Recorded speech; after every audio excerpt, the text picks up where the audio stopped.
Hi guys. I am gonna wash my brushes and I thought we could just kind of chat while I did it, or I just would talk about whatever I want. So this video is brought to you in my bathroom. So I've got all my makeup brushes.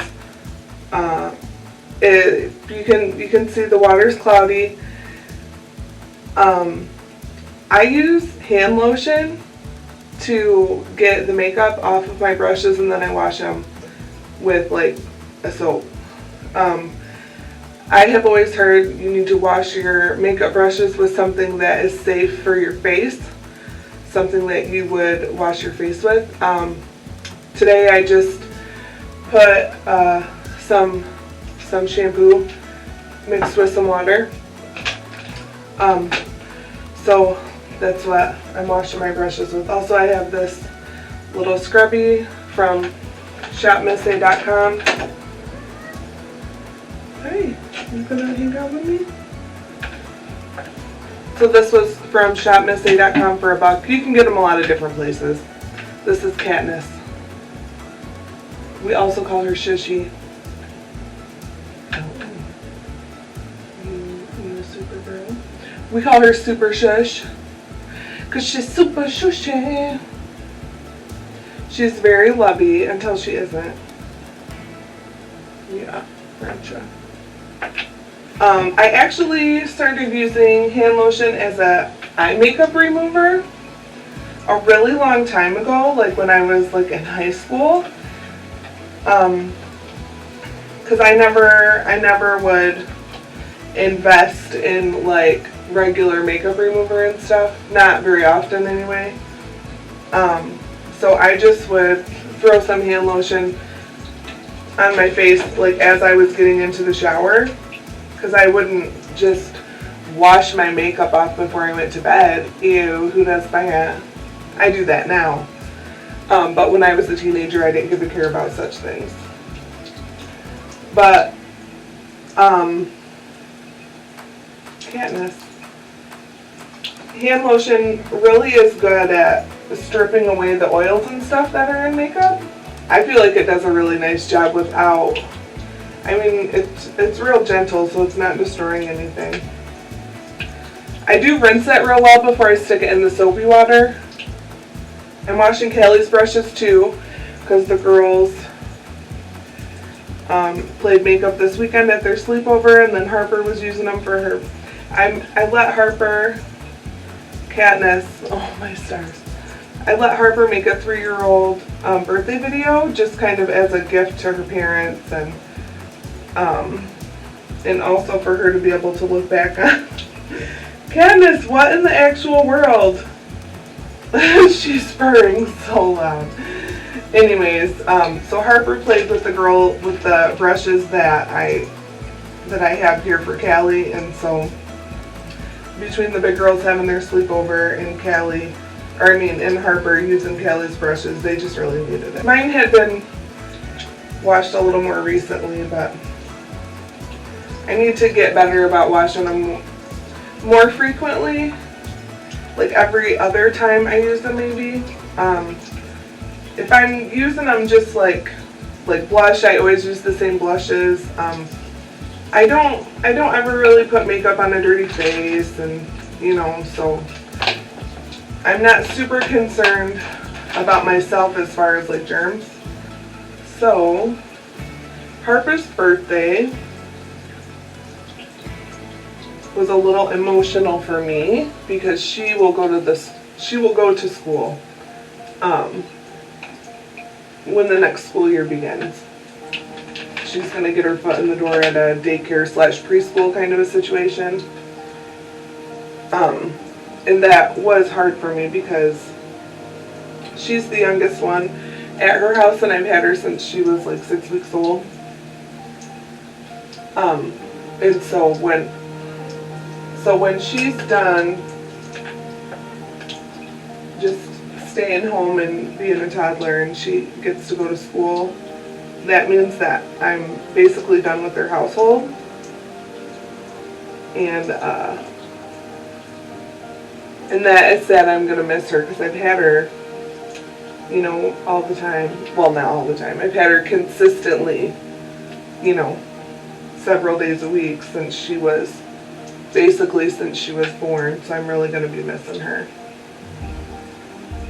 And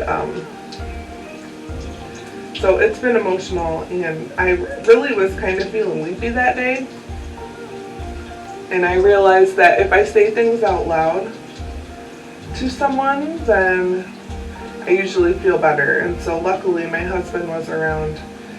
So before I went to her birthday party, I was able to say, how it was that I was feeling, and why it was that I was feeling that way. I was able to kind of put some words to it. So many times we want to, me personally, I want to not feel feelings. I want to push them down. I don't want to give them a name. I don't want to give them my time. I want to just shove my feelings down. I don't want to give them a voice. I want them to go away. I didn't grow up in a household where people were talking about their feelings all the time. And I don't feel like, as an American society, it is real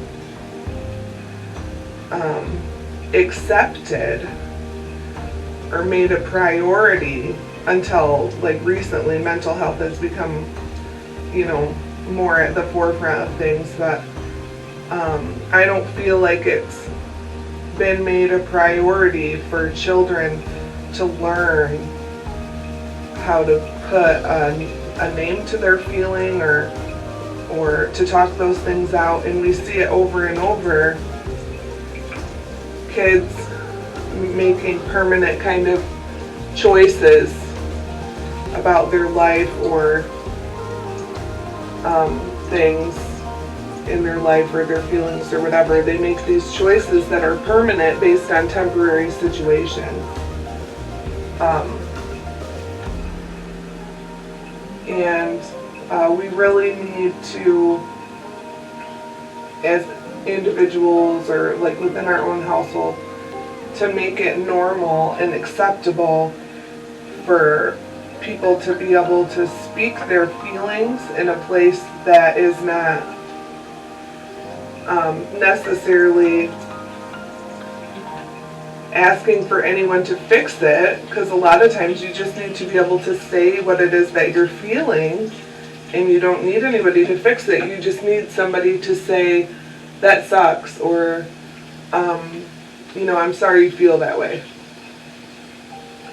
You're not always looking for something to be fixed. And I think as an American society, we have so many times shied away from feelings. We don't want people to be angry. We don't want people to be sad. We don't want to see people cry. It makes us uncomfortable when we're not able to fix those things immediately, when we're not able to do anything about it, and that can feel real helpless to not be able to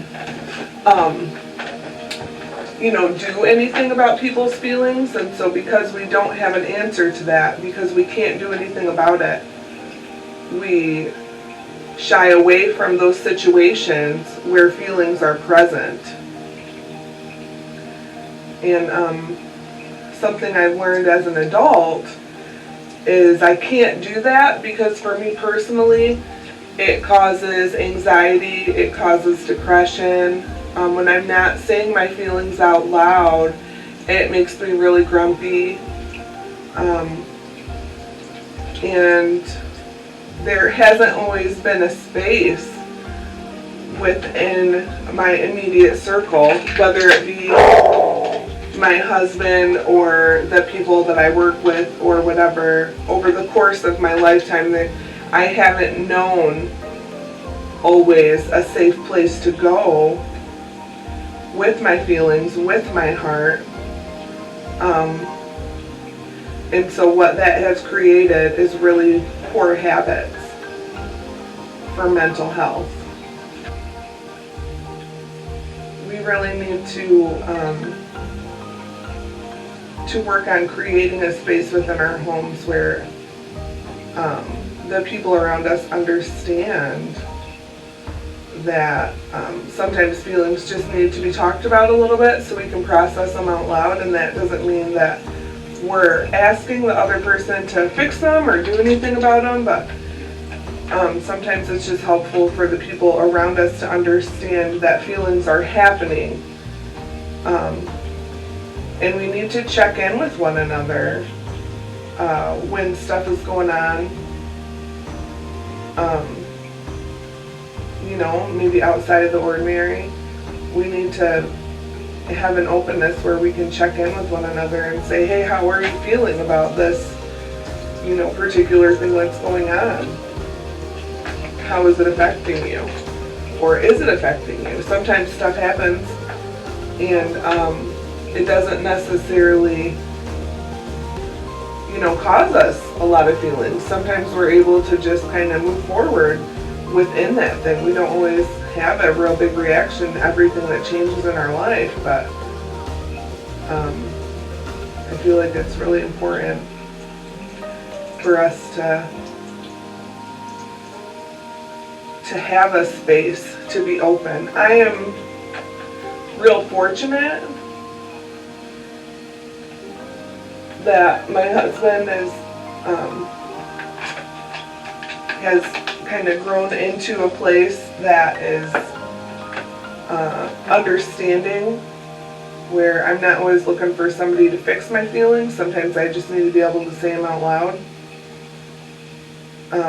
I'm really fortunate that he's in a place that makes it easy for me to do that. That hasn't always been the case for either of us. In general, I'm not a very good one to necessarily be real tolerant of feelings. I just, for other people either, sometimes I just want whatever it is that he's processing, I just want him to hurry up, get over it, move through it. And that's not a very patient and loving attitude to have. And it's not always something that we can just pray away. Sometimes we do need help outside of just our Heavenly Father. The good Lord gave us doctors. The good Lord gave us medicine. Sometimes He'll lead us to a place where it's okay to take medicine for a time. Hopefully, antidepressants and anti-anxiety meds and stuff like that. Hopefully, if you take them, you don't have to take them forever. It would be really nice if we were able to kind of learn how to process our feelings, and if our bodies would cooperate in a way where we don't have to have medicine to help us do that. That would be really nice, but it's there if we need it, and we need to not be embarrassed or ashamed if we do need to reach out and get some help medically.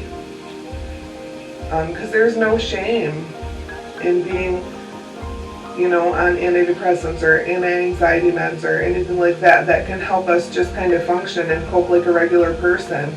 There's such a stigma that goes along with taking meds for mental health kind of situations, but there are physical things that sometimes your brain just doesn't do, and you need an outside source to help your physical body do those things.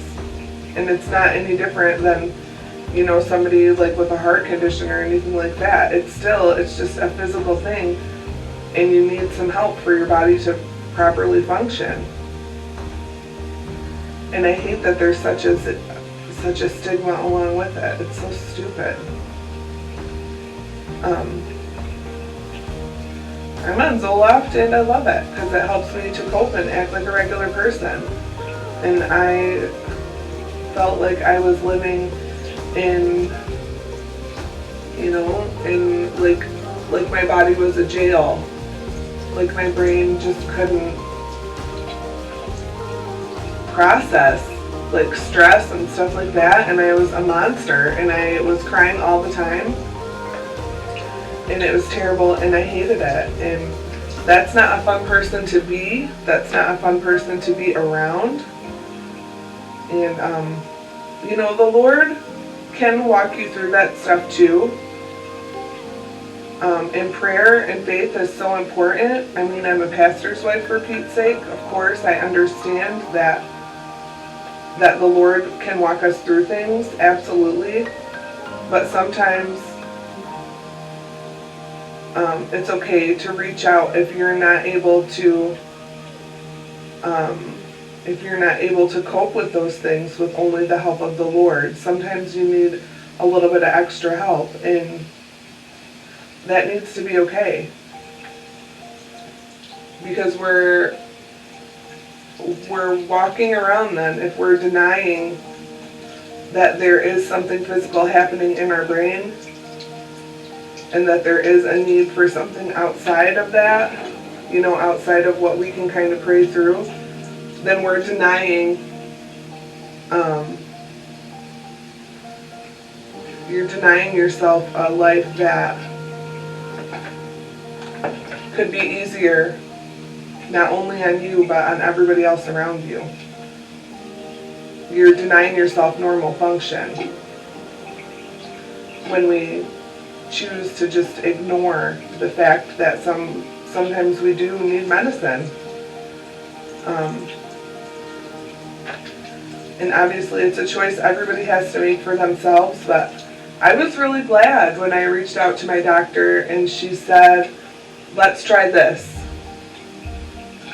And I really wasn't sure about it, and I don't trust doctors to always know what to do. I don't trust doctors to always have my best interests at heart, but I feel like this doctor in particular did understand what it was that I wanted, and she did understand why I had a reservation about it. And so she was really willing to give me the lower dose, and so I was on the lower dose for, I want to say 2 or 3 weeks, and I did feel better, but I felt like I needed a little bit more. And so we had already had a discussion before I left the office that if I felt like I needed more after a couple of weeks, then I could just take more. And so we had a discussion about what that would look like, and so I was able to just call her and tell her I was feeling better, but not quite good enough, and so I went ahead and I took the other half of the pill too, and that has worked fine for me. And sometimes all you'll need is a little bit to kind of feel normal.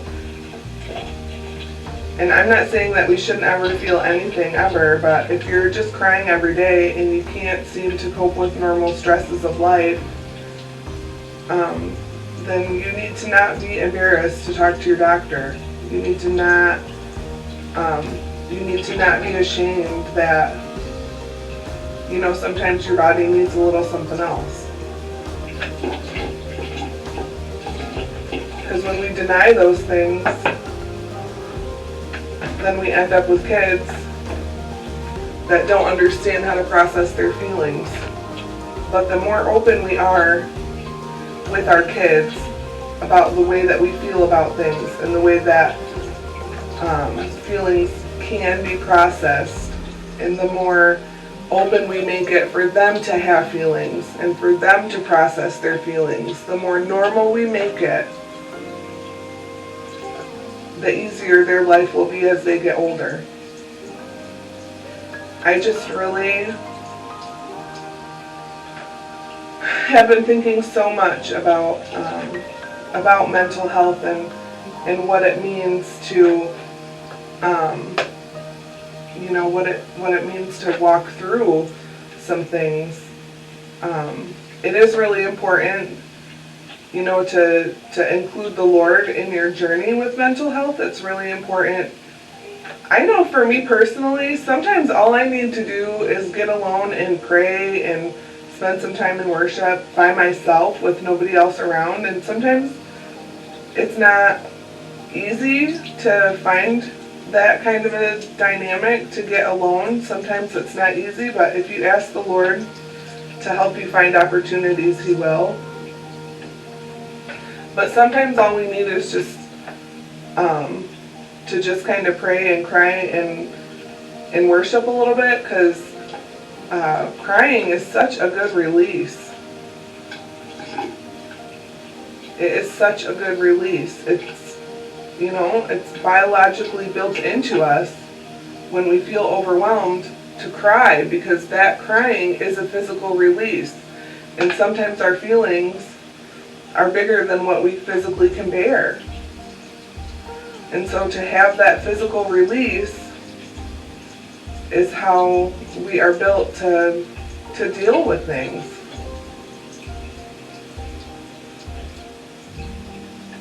Not everybody's going to cry about all the things, and no shame if you're not a crier, but sometimes I am. I don't cry like constantly or anything, but when the situation calls for it. When your favorite 3-year-old's getting ready to go to school, sometimes you just gotta cry. Anyways.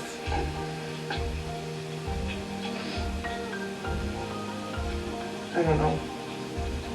I don't have all the answers, but I think that the conversation of mental health needs to be open. I think the conversation of,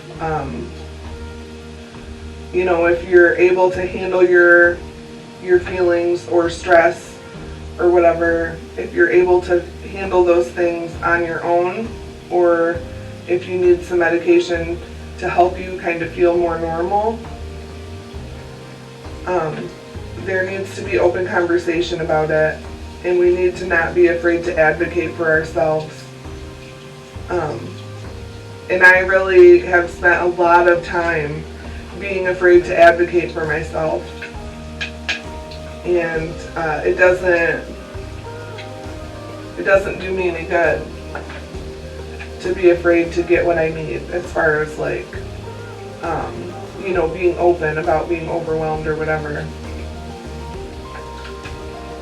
There's such a stigma, and it's unfortunate. It's real. Feelings are real. Feelings are normal. The good Lord created them. I don't believe that feelings necessarily are good or bad. I think feelings are information, and we need to be responsible with them. We can't stay feeling a feeling all the time. We can't just stay angry about something. We need to learn how to process those emotions. We need to learn how to move forward from them. But they are information, and it is important for us to recognize them and give them the attention that they deserve.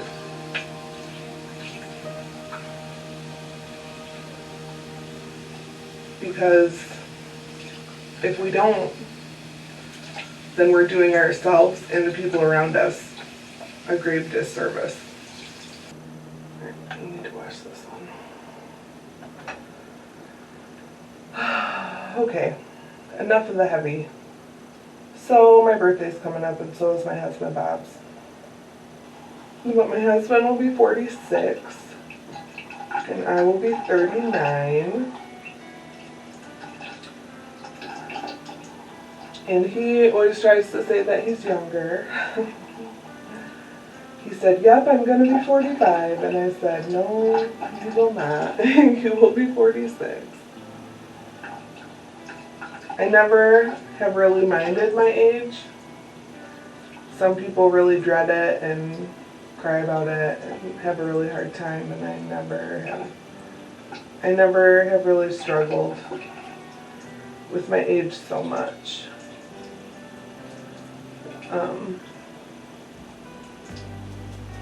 Not knowingly anyway. Sometimes I do kind of have a hard time when it's my birthday.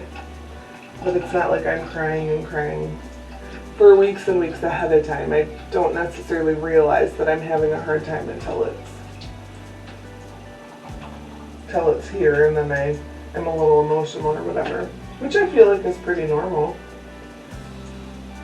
I feel like it's completely normal to feel feelings about your birthday and getting older, because life does change. Life does change, and some birthdays bring in whole new seasons, whether your kids are going to college, or maybe you've got kids, moving from preschool to elementary school, or elementary school to middle school, or, sometimes birthdays usher in a season of change that is a little scary or uncomfortable or whatever. Didn't I say that I was done with the heavy? I guess I'm just, all thinking about feelings and processing seasons of change, and I guess that's just where my brain is. It's okay. It's not a bad thing to feel things, as long as you don't stay in that feeling. As long as we can move forward with life and not stay stuck. When we stay stuck, whether we're grieving a loss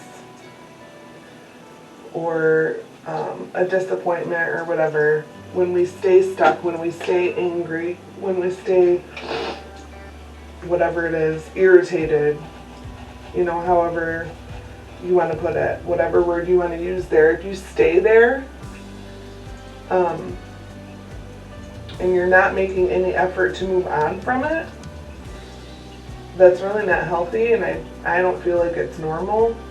I don't know. That's just my opinion. Believe it or don't, I don't give a care. Ideally, we all would be able to process our emotions, our feelings of disappointment, of loss, of whatever, sadness, anger, frustration. We'd be able to feel them, process them, and move forward, while recognizing and sometimes respecting the thing we went through to lead us to those feelings.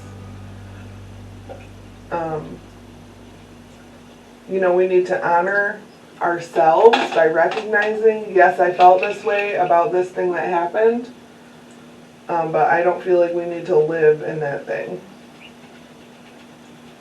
Because us living in the feelings about our disappointment or our loss or our grief or whatever, us living in those feelings doesn't make that situation any easier, and it doesn't undo the thing that we lost. It won't bring people back just because we choose to not make an effort to move forward and honor the feelings that we have felt about them or about the thing that happened. It doesn't really change anything or fix anything just because we choose to not try to move forward with our lives. And please understand, I'm not trying to discount people's feelings, and I know that big things happen to us and they do affect us, and there's not always an easy fix. You can't just say, well, I'm moving on from that, and that's that, and that's the end of it, and I'll never feel anything about it again. That's not realistic at all, and that's not what I'm saying should happen. But when we feel disappointment and we feel sad or whatever, I think that we need to give that feeling space to be felt, but we also need to give that feeling space to move on, because that's normal for it to move on and for life to move forward in a different way, because it's not going to be exactly the same when we experience a big change or a loss or whatever in our lives. It'll look different. We'll never be the same, but we should be able to move forward and feel those things just a little bit less all the time. Not that we're moving on without that person in our heart or whatever, but we can move on and not feel so much of the grief and the sadness every single day. I know that grief comes in waves, and we're gonna feel that. And it's important to give those feelings space to come and go. The more we ignore them, the more they're gonna be detrimental to us. Give them a chance to come and go. Dang, this is a heavy video. I didn't mean it. I didn't mean for it to be heavy. I didn't mean for it to be heavy at all. I just wanted to wash my brushes. Oh my stars. Dang it. So freaking heavy. I have a friend that's dealing with a heavy situation, and I personally was, feeling my feelings about Harper going to school. And I guess that's just where my brain is right now. I'm just thinking about processing feelings and how important it is to process those feelings and not let it rule our lives, because we shouldn't let our feelings dictate our every thought and our every action, because sometimes our feelings are misplaced. But like I said, sometimes I feel like I just need to say things out loud, so maybe I just felt like I needed to impart some wisdom about saying your feelings out loud. I'm very fortunate. I have safe places for my feelings. Even when my husband was not in a season where he could be real understanding or kind, not on purpose. He would never be a jerk on purpose, but sometimes the people that love us the most don't always understand exactly what it is that we need to hear. And so I can always call Mariah and say, all these feelings. And she'll say, oh, I'm so sorry that you're feeling all these feelings. And sometimes she's mad on my behalf. She'll commiserate with me about whatever it is that I'm feeling, but not always. Sometimes it's just, man, that stinks. I'm so sorry that you're feeling that way. And sometimes that's all we need to hear. Sometimes we just need to say our feelings out loud and have somebody give us a hug and, say, I'm sorry that you're feeling that way. Sometimes that's just all we need. We don't necessarily need a fix. We just need somebody to help us feel like we've been heard. Alright, I've got my towel. I'm just kind of squeezing these out.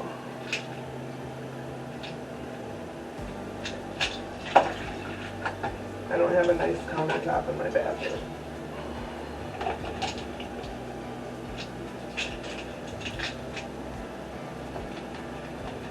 So I guess we will move this back to my filming room.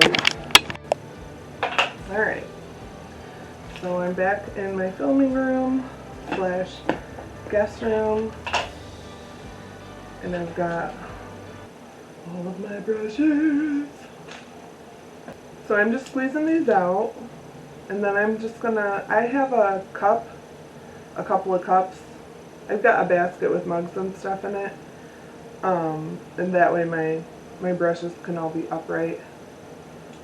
So after I squeeze them all out, I'll sort out Callie's and put hers in the drawer, and I will put mine back in my cups. How often do you guys wash your brushes? I'm trying to get into the habit of washing mine like every other time, but up to this point, I think I would use them a bunch. Except maybe my foundation brush. I would wash my foundation brush a touch more often, which reminds me I miss my foundation brush. Dang it. That's okay. I'll go watch it after I'm done with this video, I guess. Because that's the one I feel like needs it the most. I just love these bamboo brushes, the AOA Studio brushes from shopmissa.com. It's so fluffy but still dense, and they are my favorite. These are such nice brushes. I think it was like a 10-piece for $10.55 is all they were on shopmissa.com, and I love them. I might just get another set like that. I need more fluffy brushes, like blending brushes for like eyeshadow and stuff. I don't have very many. She really has an attitude problem, and she and our other female cat, Pebbles, they don't love each other. They don't love each other at all. I washed my brushes and we talked about mental health and how important it is to talk about your feelings with somebody who is safe and not gonna just try and fix it, but you know, just sometimes we just need somebody to say, you know, I'm sorry you're feeling that way. I would suggest, if you are feeling sad all the time, if you are having a hard time handling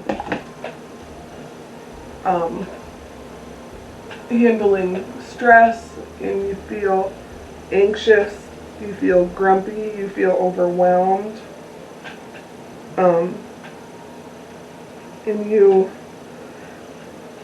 just can't seem to cope with everyday things on your own, I would say talk to your doctor. I'm not saying that that medication is for everyone or that it's everybody's answer, but for me personally, I know that it has really been helpful.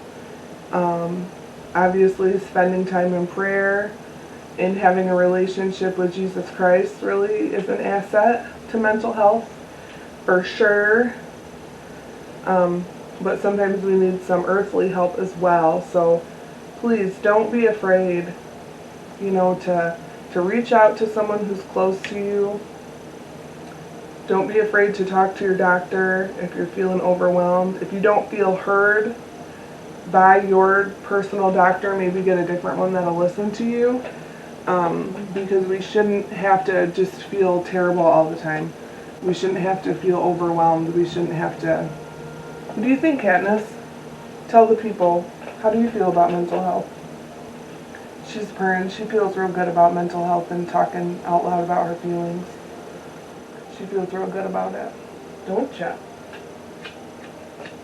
Let's see, let's read a scripture. Oh, here's one. Psalm 34:4. I sought the Lord, and he heard me and delivered me from all my fears. Here's another one. No weapon that is formed against thee shall prosper, and every tongue that shall rise against thee in judgment thou shalt condemn. This is obviously King James Version. This is the heritage of the servants of the Lord, and their righteousness is of me, saith the Lord.